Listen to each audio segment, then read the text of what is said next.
ಕಾಮಗಾರಿಯನ್ನ ನಿಲ್ಲಿಸಬೇಕು, ಆ ಯೋಜನೆಯನ್ನು ರದ್ದು ಮಾಡಬೇಕು ಅಂತ ಹೇಳಿ ಜಿಲ್ಲೆಯ ಎಲ್ಲ ತಾಲೂಕುಗಳಲ್ಲಿ ಮತ್ತು ಜಿಲ್ಲೆಯ ಎಲ್ಲ ಭಾಗಗಳಲ್ಲಿ ಹೋರಾಟ ನಡೀತಾ ಇದೆ.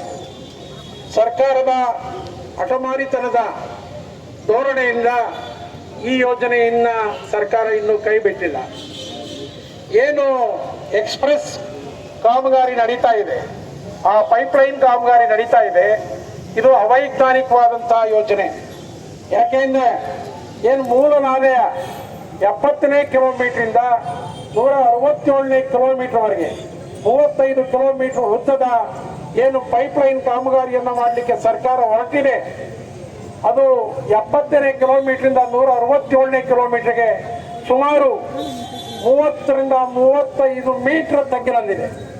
ಹಾಗಾಗಿ ಹೆಚ್ಚು ನೀರು ಮೂಲ ನಾಲೆಯಲ್ಲಿ ಬರ್ತಕ್ಕಂಥ ಬಹುತೇಕ ನೀರು ಕುಣಿಗಲ್ಲು ಮತ್ತು ಮುಂಭಾಗದ ಮಾಗಡಿ ತಾಲೂಕಿಗೆ ಹರಿತಕ್ಕಂಥ ಸಾಧ್ಯತೆ ಇದೆ.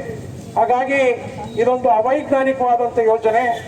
ಏನು ತುಮಕೂರು ಜಿಲ್ಲೆಗೆ ಹಂಚಿಕೆ ಆಗಿರ್ತಕ್ಕಂಥ 24.5 TMC ನೀರನ್ನು ನಾವು ಇಲ್ಲಿಯವರೆಗೂ ಪಡೀಲಿಕ್ಕಾಗಿಲ್ಲ.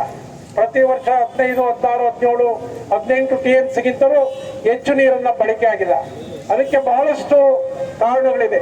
ಸಕಾಲಕ್ಕೆ ನೀರನ್ನು ಬಿಡದೇ ಇರ್ತಕ್ಕಂಥದ್ದು, ನಾಲೆಯನ್ನು ಅಗಲೀಕರಣ ಮಾಡ್ತಾ ಇರ್ತಕ್ಕಂಥದ್ದು, ಅಗಲೀಕರಣ ಆಗದೇ ಇರ್ತಕ್ಕಂಥದ್ದು, ಮತ್ತೆ ಇನ್ನು ಅನೇಕ ಜನಪ್ರತಿನಿಧಿಗಳ ಇಚ್ಛಾಶಕ್ತಿಯ ಕೊರತೆಯಿಂದ ನಾವು ನಮ್ಮ ನೀರನ್ನು ಬಳಕೆ ಮಾಡ್ಕೊಳ್ಳಿಕ್ಕೆ ವಿಫಲವಾಗಿದ್ದೇವೆ, ಆ ನೀರಿನಿಂದ ವಂಚಿತವಾಗಿದ್ದೇವೆ.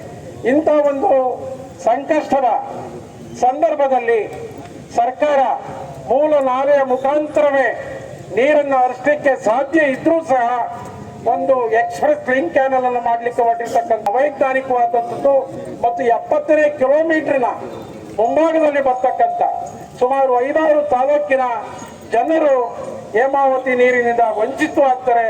ಇದೊಂದು ಆ ತಾಲೂಕಿಗೆ ಮರಣ ಶಾಸನ ಅಂದ್ರೆ ತಪ್ಪಾಗಲಾರದು ಕೊಡ್ಲಿ ಅಂತಕ್ಕಂಥ ಮಾತನ್ನ ಹೇಳಿದೀನಿ. ತಾಂತ್ರಿಕ ಸಮಿತಿಯ ವರದಿ ಏನು ಕೊಡ್ತದೆ ಅಂತಕ್ಕಂಥದ್ದು ಎಲ್ಲರಿಗೂ ಗೊತ್ತಿರ್ತಕ್ಕಂಥದ್ದೇ.